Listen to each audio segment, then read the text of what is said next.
নমস্কার বন্ধুরা, স্বাগত জানাই আমার এইচটি টেকনিক্যাল এডুকেশন চ্যানেলে। যদি আমার চ্যানেলে নতুন হয়ে থাকো তাহলে সাবস্ক্রাইব বাটনে ক্লিক করে পাশের অ্যারোতে ক্লিক করে অল সিলেক্ট করে রাখুন, যাতে আমাদের নোটিফিকেশন সবার আগে আপনার কাছে পৌঁছে যায়। নমস্কার বন্ধুরা, চলে এসেছি এক্সেলের আরেকটি ক্লাস নিয়ে এবং আজকে কিন্তু এক্সেলের একদম বেসিক পার্ট নিয়ে চলে এসেছি।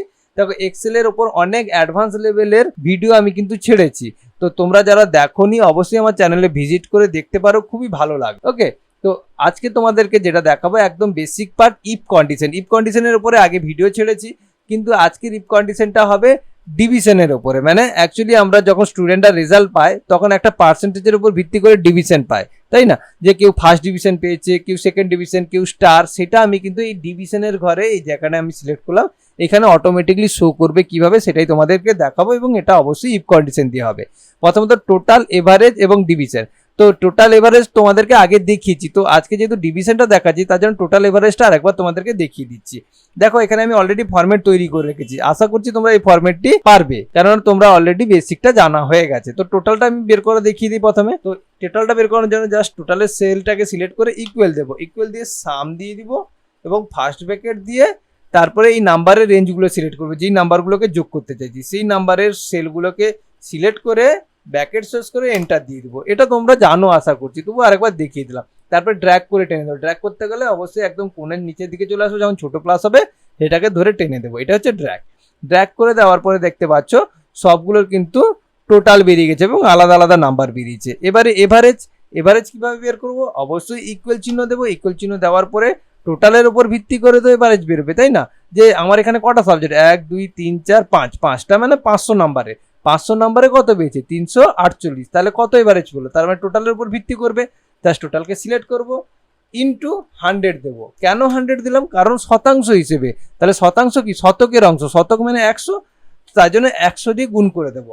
এবং ডিভাইড বাই কত নাম্বারের এক্সাম? 500 নাম্বারের, তাই না? 5টা সাবজেক্ট অবশ্যই 500 নাম্বার, 500 দিয়ে দিলাম এবং এন্টার মেরে দিলাম। দেখো আমার এভারেজ বেরিয়ে গেছে এবং এটাকেও ড্র্যাগ করে আমি নিচের দিকে নিয়ে চলে এলাম। দেখো, এত দূর পর্যন্ত আমাদের সহজ এবং এটা আমরা জানি। এবার যেটা আজকে ইন্টারেস্টিং সেটা হচ্ছে ডিভিশন। তো কে কত ডিভিশন পেয়েছে আমি একটা এক্সাম্পল হিসেবে তোমাদেরকে বলে দিচ্ছি। যারা 80-র ওপরে পাবে তারা স্টার পাবে, এবং যারা 60-এর ওপরে পাবে তারা ফার্স্ট ডিভিশন, এবং যারা 45-এর ওপরে পাবে তারা সেকেন্ড ডিভিশন, এবং 45-এর নিচে যারা পাবে তারা থার্ড ডিভিশন। এই হিসেবে আমি একটা স্ট্রাকচার তোমাদেরকে বলে দিলাম। সেই হিসেবে যেহেতু আমাকে একটা ডিভিশন ভাগ করতে হবে কে কত পার্সেন্টের ওপরে। ওকে, তো এটাকে আমি একটু জুম করে নিই যাতে ডিভিশনের সূত্রটা তোমাদেরকে দেখতে সুবিধা হয়। তো তার জন্য আমাকে অবশ্যই ডিভিশনের ঘরে সেলটাকে সিলেক্ট করতে হবে। প্রথমে আমি কে দেবো? ইকুয়াল। ইকুয়াল দেওয়ার পরে আমাকে যে ফর্মুলাটা কল করতে হবে সেটা হচ্ছে ইফ। কেন ইফ কন্ডিশন আমাকে ব্যবহার করতে হচ্ছে? তার কারণ হচ্ছে ইফ কন্ডিশন ব্যবহার করলে তবেই আমি star, first division, second division, third division বা ফেল এটাই শো করাতে পারবো। ওকে, তার জন্য আমি ইফ কন্ডিশনটাকে নিয়ে এলাম। ওকে, ইফ নেওয়ার পরে ফার্স্ট ব্র্যাকেট শুরু করে আমাকে এবারে কন্ডিশন দিতে হবে। কি কন্ডিশন? না, এই যে ঘরটা, এভারেজের ঘরটা যদি 80-র ওপরে হয়, তাই না? তাহলে এখানে তো 80 নাম্বার নেই, তাহলে আমাকে এই সেলটার উপরে ভিত্তি করতে হবে। এই সেলটা হতেও পারে 80-র ওপরে, তার জন্য এই সেলটাকে সিলেক্ট করে নিলাম। সিলেক্ট করার পরে greater than equal to, greater than equal to কত দিয়ে দেবো? 80। এটার মানে তোমরা আশা করছি জানো, কারণ যারা ম্যাথ মোটামুটি করেছো, এটা 6-7-এর ম্যাথ, যে আমার H3 মানে এই এভারেজের ঘরটা গ্রেটার দেন ইকুয়াল টু 80, মানে এই এভারেজের ঘরটা যদি 80-র ওপরে বা সমান হয়, কমা দিয়ে ডবল কোটেশনের ভেতরে দিয়ে দিল স্টার, স্টার দিয়ে দিলাম এবং ডবল কোটেশন শেষ করলাম। তারপরে কমা দিয়ে আবার কি করব? আবার ইফকে কল করব। ইফকে কল করে আবার ফার্স্ট ব্র্যাকেট শুরু করব। ফার্স্ট ব্র্যাকেট শুরু করে আবার H3-র ঘরটাকে সিলেক্ট করে থাকবো। H3-র ঘরটাকে এখন আর সিলেক্ট করা যাচ্ছে না, তার জন্য আমি H3 টাইপ করে দিলাম, কারণ H3 টাইপ করা মানে এই সেলটাকেই সিলেক্ট করবে, যে H আর 3 মানে এভারেজের ঘরটাকে সিলেক্ট করে নেবে। গ্রেটার দেন ইকুয়াল টু, এরপরে কি দেব? ধরো 60। 60-এর উপরে পেলে ডবল কোটেশনের ভেতরে কি দেব? First division. ধরো ফার্স্ট ডিভিশন পুরো লিখলাম না, DIV লিখে দিলাম। ওকে, ডবল কোটেশন শেষ করলাম। তো এই কন্ডিশনটাও বুঝতে পেরেছো। একই রকম যে H3-র ঘরটা যদি 60-এর ওপরে বা সমান হয়, তাহলে ডবল কোটেশনের ভিতরে কি রেজাল্ট শো করবে? ইফ কন্ডিশন শো করবে ফার্স্ট ডিভিশন। ওকে, ইফ কন্ডিশনের কাজ হচ্ছে এই ডিভিশনটাকে শো করানো, যদি এই কন্ডিশন ট্রু হয়। ওকে, কমা দিয়ে আবার ইফ কন্ডিশন দেবো, কারণ আমাকে আবার সেকেন্ড ডিভিশন লাগাতে হবে। আবার ইফ কন্ডিশন দিয়ে ফার্স্ট ব্র্যাকেট শুরু করবো, আবার H3-কে কল করব এবং গ্রেটার দেন ইকুয়াল টু, এবারে কত দেবো? ধরো সাপোজ 45 দিয়ে দিলাম। ওকে, কমা দিয়ে ডবল কোটেশন। আমি বললাম যে 45 থেকে 60-এর ভেতরে যদি পাই তাহলে সেকেন্ড ডিভিশন, তাহলে সেকেন্ড ডিভিশন ডিআইভি। ওকে, ডাবল কোটেশন শেষ করলাম। এইভাবে এরপরে আবার কন্ডিশন দেবো, ইফ কন্ডিশন। ইফ কন্ডিশন দিয়ে কি দেবো, ফার্স্ট ব্র্যাকেট শুরু, ধরো সাপোজ দিয়ে দিলাম আবার H3 ঘরটা নেই, H3 greater than equal to কত দেবো, ধরো 30 দিয়ে দিলাম। 30-এর ওপরে পেলে থার্ড ডিভিশন। ওকে, কমা দিয়ে ডবল কোটেশনের ভিতরে দিয়ে দিলাম থার্ড ডিভিশন ডিআইভি, শর্টে লিখে দিলাম, আবার ডাবল কোটেশন শেষ করলাম এবং কমা দিয়ে আমি চাই যে 30-এর নিচে পাওয়া মানেই ফেল।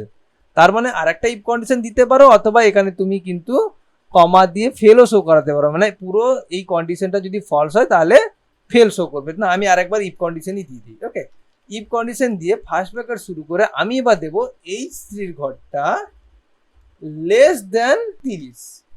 ওকে, কেন লেস দেন 30 দিলাম, যে 30-এর নিচে পেলে ফেল। তার মানে H3-এর ঘরটা যদি 30-এর নিচে হয়, এটা কন্ডিশন কিন্তু এইভাবে কাজ করছে। H3 ঘরটা যদি 30-এর নিচে পায় তার কমা দিয়ে ডবল কোটেশনের ভিতরে দিতে ফেল। ওকে, ফেল দিয়ে দিলাম এবং ডবল কোটেশন শেষ করে দিলাম। আমার সবগুলো কিন্তু কন্ডিশন কমপ্লিট হয়ে গেল। কটা কন্ডিশন, 1 2 3 4 5। ওকে, 5টাই কন্ডিশন দিলাম। এরপরে ব্র্যাকেট শেষ করব। একটা, এটা প্রথমে লাস্টের রিপিটটা শেষ হলো, তার আগের রিপিটটা শেষ হবে। এইভাবে আমি কিন্তু যতগুলো ব্র্যাকেট শুরু করেছিলাম সবগুলো শেষ করবো। আমার এখানেই শেষ হয়ে গেছে, 5টা শুরু করেছিলাম, 5টা শেষ করলাম এবং এন্টার মেরে দিলাম। দেখো ম্যাজিক, তাই না? ডিভিশন কত দেখাচ্ছে, ফার্স্ট ডিভিশন, কারণ আমি বলেই দিয়েছিলাম 60-এর উপরে পেলে ফার্স্ট ডিভিশন আর 80-র উপরে পেলে স্টার। তার মানে আমি এবার ড্র্যাগ করে টেনে দিই, দেখি কে ফার্স্ট ডিভিশন কে স্টার পেয়েছে। এই দেখো, কেউ সব ফার্স্ট ডিভিশন পেয়েছে, কেউ সেকেন্ড ডিভিশন পেয়েছে, আবার কেউ ফার্স্ট ডিভিশন, আবার কেউ স্টারও পেয়েছে, তাই না? আচ্ছা, স্টার স্পেলিংটা ভুল হয়ে গেছে, সরি। তো স্টার স্পেলিংটা আমি ঠিক করে নিই। এখানে স্টার্ট হয়ে গেছিল স্টার। ওকে, তো ওটা আমি খেয়াল করিনি, তো এটাকে আমি আবার চেঞ্জ করে আমি ড্র্যাগ করে দিলাম। দেখো আবার স্টার চলে এসেছে, তাই না? দেখো 80%-এর ওপরে পাওয়া মানেই কিন্তু স্টার। আবার দেখো 60-এর নিচে পেয়েছে বলে এবং 40-এর উপরে পেয়েছে যারা, তারা কিন্তু সেকেন্ড ডিভিশন। আবার দেখো 60-এর উপরে পেয়েছে ফার্স্ট ডিভিশন, তাই না? আবার এখানে 80-র উপরে পেয়েছে বলে স্টার পেয়েছে। এরকম কিন্তু কেউ যদি 30%-এর নিচে পেতো তাহলে কিন্তু সে ফেল করে যেত, তাই না? তো তোমরা আশা করছি এই ডিভিশনটা বুঝতে পেরে গেছো এবং এটা একটা ছোট্ট ইফ কন্ডিশনের উপরে। তো এতদিন পর্যন্ত আমি অ্যাডভান্স লেভেলের উপর নিয়ে এসেছিলাম, তাই জন্য আজকে একদম বেসিকের উপর, যাতে সহজ লাগে তোমাদের, সেই জন্যই কিন্তু আজকে ডিভিশনের উপরে ক্লাস নিয়ে এলাম। আশা করছি আজকের ক্লাসটি তোমাদের খুবই ভালো লেগেছে। যদি ভালো লেগে থাকে অবশ্যই চ্যানেলটিকে সাবস্ক্রাইব করে দিন এবং লাইক দিন, যাতে আমার আরো ভিডিও বানাতে উদ্যোগী হই। অসংখ্য ধন্যবাদ, বাই।